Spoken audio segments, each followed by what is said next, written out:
Assalamualaikum hörmətli televizor görgüçülər. Uyğur televiziyasının gündəlik xəbərlərini görüşənlər qarşıladınız.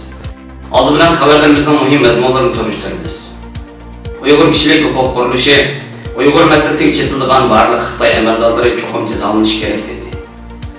26-iyun Şogan vəqəsinin 10 illik xatirəsidir. Müstəqil təkşürüş kollegiyası Xitay işki əza köçürüşdə lagerlik Uyğurlar müjdelməkdə dedi. Qazaqstan Uyğur teatrı Türkiyədə Uyğur muqam sənətini tanışdırmaqda. Tövəndə ehtimallar xəbərlərimizdən təfsili məzmunlarda bolsun. Şərqi Türkistandakı ağır kişilik hüquq dəbsənçilikə bevosita yetişib bolğan Xitay əməldarlarının yer şari Magnitsky qanunu boyunca cəzalanış təşəbbüsü künstir aşmaqda. 25-iyun Uyğur kişilik hüquq quruluşu bu haqda bir bayanat e'lon qilib, Amerika hökumətini Uyğur diyarındakı kişilik hüquqni dəbsəndə qilgan Xitay baş jinoyatchilarga yer shari Magnitsky qonunini tatbiqlashga chaqiriq qilib, Uyğur kişilik hüquq qurulushining direktori Ömər Qanat apandining so'zlari naql qilingan. U mundaq degan: Növbətdə Xitay hökumətinin Şərqi Türkistandakı Uyğur və başqa Türkiyə millətlərinin cəza lagerlərində qiyin qıstaq elishi haqida to'liq dalil isbotlaba. Lagerdə qutulub chiqqanlarning shu yerda o'lganlar haqida bergan guvohligi shu jinoyatni sodir qiluvchilarning abdi bashirsini ko'rsatib bermoqda. Yer shari Magnitsky qonunining Xitoy amaldorlarini jazolashni nishon qilishi bir amaliy ish bo'lib qolmay, kelgusida paydo bo'lmoqchi bo'lgan mushundaq jinoyatlarning oldini olish uchun bir signal bo'la oladi. Bayonot yana yaqinda bu yana e'lon qilinib kelayotgan dokladlardan jazo lagerlarida tutib turilayotgan Uyghur tutqunlarning jismoniy va boshqa jihatlardan izchil xo'rlik uchrayotganligini ko'rib olg'il bo'ladiganligini. Buning tipik misoli bo'lsa, yozuvchi Nur Muhammad To'xtining lagerga olib ketilgandan keyin 5 oy davolanishdan mahrum qolganligi, lagerdan qo'yib berilib 1 oydan keyin jon uzganligini aytib o'tilgan. Bayonotning oxirida yer shari Magnitsky qonuni bo'yicha Sharqi Turkistondagi jazo lagerining bosh loyihaligisi bo'lgan atalmış Uyghur Abnum rayonlik partikomining sekretari Chin Chuangoning Amerikaga viza olib kirishining cheklanishi va uning chet eldagi mol-mulklarining to'ntilishi keraklik tashabbus qilingan.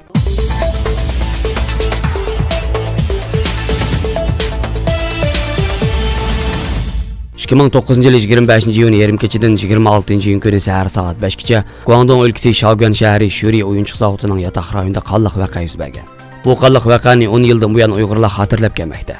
Ayni çağdakı xatırlardan ma'lum bo'lishicha, shu kechasi Qashqar Konishar nahiyasidan Guangdong өлkəsinin Shaoguan shahridagi Shuri oyunçuq zavodiga yetkazib ishiltilayotgan 800 dak Uyğur yosh ishchilari qo'llarida palta, pichoq va temir kaltaklar bilan qurollangan 10 mingdan ortiq Xitoylarning zo'ravonlik hujumiga uchragan. 5 soat davom qilgan bu zo'ravonlik hujumining jarayonlari haqidagi sin ko'rinishlari 26-iyun kechasidan boshlab Xitoyning Tingshun senatorlarida keng tarqalgan. Keyingi 24 soat ichida mazkur voqea haqidagi xabarlar Diyorim, Shabnam, Uyghur biz qatorliq Uyg'urcha tor bekatlarida tarqatilgan. Ayni chog'dagi arxivlarda ko'rsatilishicha, mazkur tor bekatlarda dastlabki berilgan xabarlar bilan Xitoyning hukumat taratqularida voqeaning yuz berish sababi, vaqada yaralangan va o'lganlarning soni haqida bir-biridan farqli, hatto o'xshamaydigan xabarlarning berilganligi ma'lum. Sina, Tingshun, Boşun qatorliq Xitoy torbatlarining 26-iyundan boshlab bergan xabarlarda vaqada 18 kishining o'lganligi, bulardan 12 nafarining Uyg'ur, 6 nafarining Xitoy ekanligi bildirilgan. Vaqani bir taraf qilish uchun 400 nafar saqchi, 152 nafar jiddiy qutqizish xodimi va 48 jiddiy qutqizish avtomobilining harakat qilganligi bildirilgan. Xitoy markaziy hukumati voqea haqidagi uchurlarni kontrol qilayotgan ahvoldami, ayni chaqda Reuters, BBC, New York vaqt gazeti qatorliq xalqaro taratqular Xitoy markaziy hukumatining xabarlaridan farqli uchurlarni xabar qilgan. 26-iyun Shaoguan qanlıq vaqasida hech qanday inkas qaytarmagan atalmış Uyghur Abnum rayonining shu jag'dagi qo'rchoq raisi Nurbakri 5-iyul Urumchi vaqasi yuz berib 2-kuni, ya'ni 6-iyul televizorda so'z qilib, 26-iyun Shaoguan vaqasini chet ellardagi bo'lganchi kuchlar quturquli qilib paydo qilgan vaqa degan. Dunyo Uyg'ur qurultiyi qatorliq Uyg'ur tashkilotlari va xalqaro kishilik huquq tashkilotlari e'lon qilgan bayonotlarda Xitoy hukumatining Uyg'urlarning noroziligiga qaramay 26-iyun Shaoguan vaqasini adil bir taraf qilmaganligi, buning oxiri berib 5-iyul Urumchi vaqasining kelib chiqishiga sabab bo'lganligi ta'kidlagan. Hozirgacha Xitoy hukumati bu voqeani yushirib, haqiqiy rostchil axborotni kontrol qilib kelmoqda. Dunyo Uyg'ur qurultiyining bayonotchisi Dilshod Rishlapandi 2009-yil yuz bergan 26-iyun Shaoguan qanlıq vaqasini bugungi zamon Uyg'ur tarixidagi davr bilgish voqea dedi.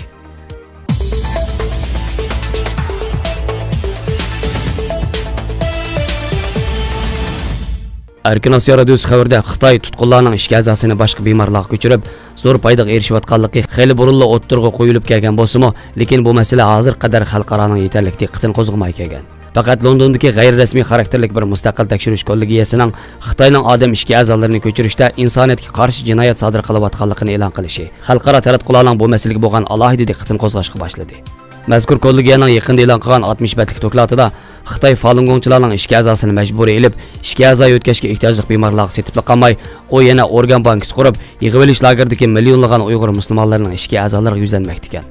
Sobiq Sibiriya urush jinoyatchisi Slobodan Milochevicning dilosida bosh taftishlikini ustiga olgan Sir Jeffrey Nice boshchiligidagi xalqaro qonun mutaxassislaridan tashkil topgan bu kollegiya ilgari ko'p qatim guvohlik yig'inlarini o'tkazib, Falun Gongchilar, Uyg'urlar va shuningdek organ ko'chirish ishlarida badan tekshirishga ham organ ko'chirishga qatnashgan shohidlarning guvohlik so'zlarini ishlatgan.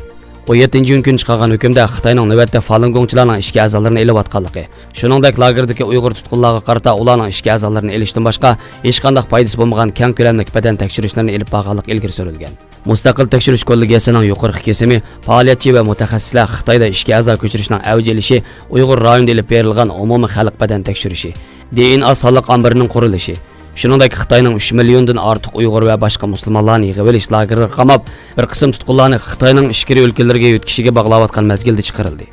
Angliyadagi Uyg'ur faoliyatchi, O'rimchi temir yo'l doktorxonasining sobiq doktori Anvar To'xti uzun yillardan beri Xitoydagi ishga a'zo atkazchilikni tekshirib kelayotgan faoliyatchilarning biri bo'lib, uning ilgari surishicha Xitoy hukumatining rasmiy sonliq ma'lumotida Xitoyda har yili 10 necha ming ishga a'zo ko'chirilganligi aytilsa-mu, lekin doktorxonalar har yili 100 mingdek ishga a'zo ko'chiradi ekan. Xitoy hukumati 2014-yili mahbuslarning ishga a'zolarini ko'chirishni to'xtatganligini e'lon qilib, ishga a'zo e'lon qilish sistemasi kuchaydiganligini bildirgan. Xitoydagi taratqular yaqinda Xitoyning ishga a'zo e'lon qilish sistemasining qanchalik adolatli ekanligi, uning xalqaro maqtashga erishganligini ilgari surgan. Biroq kuzatuvchilarning ilgari surishicha, Xitoylarda odam o'lsa, uning ishga a'zosini e'lon qilish an'anasi bo'lmag'achqa, uning ishga a'zo e'lon qilish sistemasi muvaffaqiyatli bo'lmagan.